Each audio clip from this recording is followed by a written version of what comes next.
And now just about 3 hours or so since the violence began in Charlottesville between white nationalists and then counter-protesters. Our Doug McElway reporting that it was the white nationalists, some heavily armed, who fired tear gas at some of the counter-protesters, and that is when the melee began.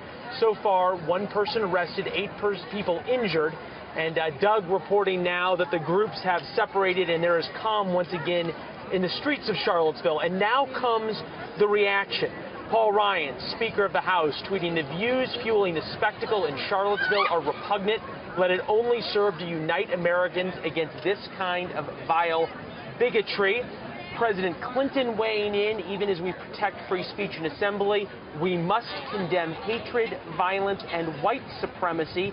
And we hear from the White House that we are going to hear from President Trump shortly with some kind of reaction to the violence in Charlottesville. His wife already tweeting, the First Lady saying there is no excuse for violence. And with that, let's bring in our panel. Mark Levine, Virginia radio host and member of the Virginia House of Delegates, along with Josh Kimbrell, contributor for the website Red State and chairman of the Spartanburg County South Carolina Republican Party. And Josh, we'll start with you because back in 2015, when the Confederate flag came down, the KKK held a rally. It was controversial then, and these groups have taken, shall we say, a lot of solace and in some ways been emboldened by the election of President Trump. We hear that when we talk to them and when we see their Twitter feeds. Is it time now, Josh, for the president to come out and strongly talk directly to these groups about what he believes is appropriate and inappropriate? Well, he needs to make clear what we all need to make clear as conservatives, and that is the alt-right is not the right. We as conservatives condemn this politics of racism. You saw in South Carolina when the Confederate flag debate happened in my state. That debate was led by a Republican governor who's now the U.S. ambassador to the United Nations in Nikki Haley. So I want to tell everybody listening today, as a South Carolinian, as a conservative, and just as an American, my political ideation is not colored by race. We need to have ideas on both sides of the political spectrum that are colorblind. This is not about conservatism. The president needs to condemn this. I believe that he will. And certainly say there's no room in the Republican Party or the conservative movement or American politics for racial bigotry and this kind of hatred as we've seen in Charlottesville, Virginia. And Mark, I would say to you and the people of the Commonwealth of Virginia, we're praying for you in South Carolina. God bless you and your citizens, because this is a very dark day for the Commonwealth of Virginia, but I know you guys will prevail and show the better angels of America's nature.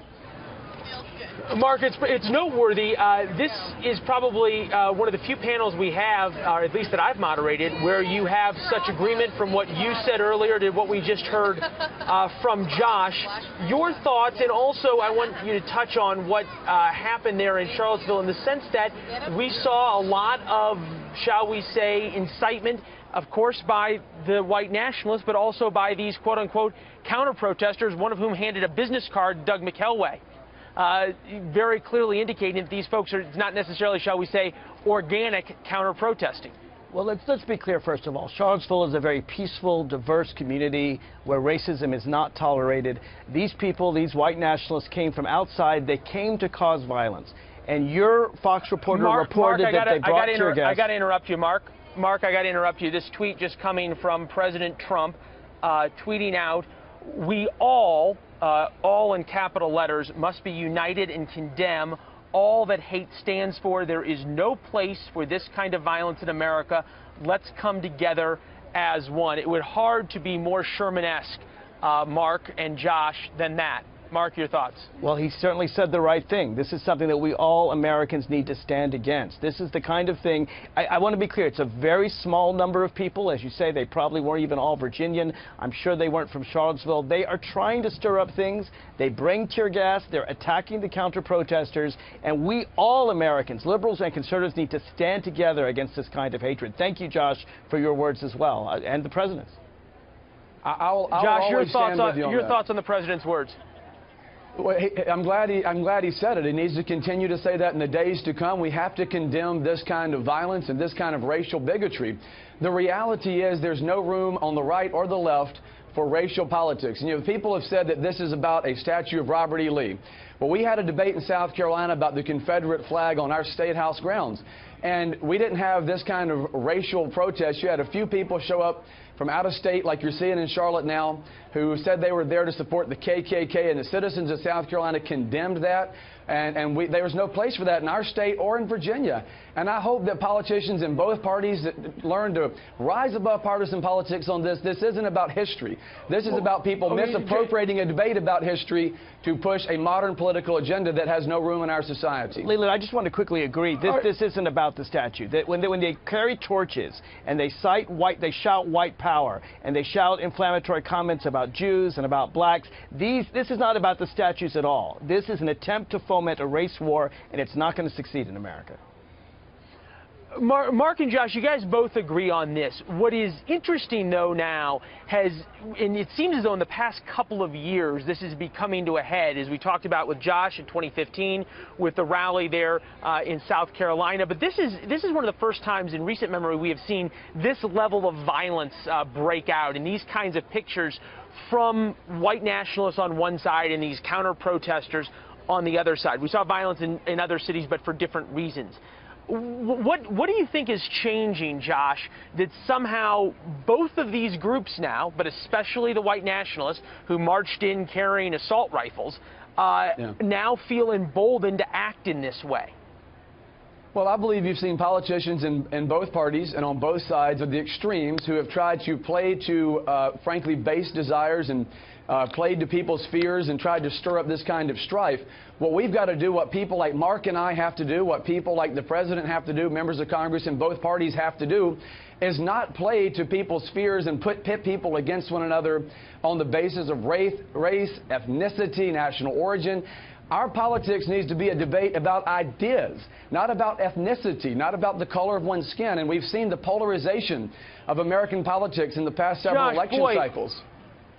Josh, boy, does that sound like a wonderful thought. And as we take a look at President Trump's tweet again, that came out just about 4 or 5 minutes ago, now a couple of hours since the violence broke out in Charlottesville, we all must be united and condemn all that hate stands for. The president writing, "This is no place for this kind of violence in America.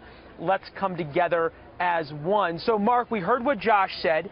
We've heard what the president has said. Yet, when you and I have talked on other issues, there is no such bipartisanship and coming together and discussing of issues. Politics has continued to get more and more personal. You yourself, I would say, has made it such at times on this program. So what has to change rather than just these good words? Well, I think the whole tone has to change. I mean, I appreciate what President Trump says today, but it wasn't that long ago he was talking about Mexicans as rapists, and he was urging police officers to take criminal defendants and to bang them up a little bit more, and saying that rallies have to be thrown out. Mark, I know you want to blame the president, but does the left have any responsibility in this? Do you and your supporters have any responsibility in terms of how they've demonized the right, and no matter what President Trump does, you guys aren't happy with it? No one should preach violence. No one on the right, no one on the left. No one should preach violence. Well, there's a difference. Mark, I would say that what you were about to say there, and I would just ask to put it back on the rails, because you were about to go into a political attack there. And I'm not even politically attacking today, because this is the day you and I, on national television, as a Republican and a Democrat respectively, need to exhibit what we're preaching for other people. If we're going to tell our politicians, let's get along, let's don't make everything personal and attack, you and I have to exhibit that today.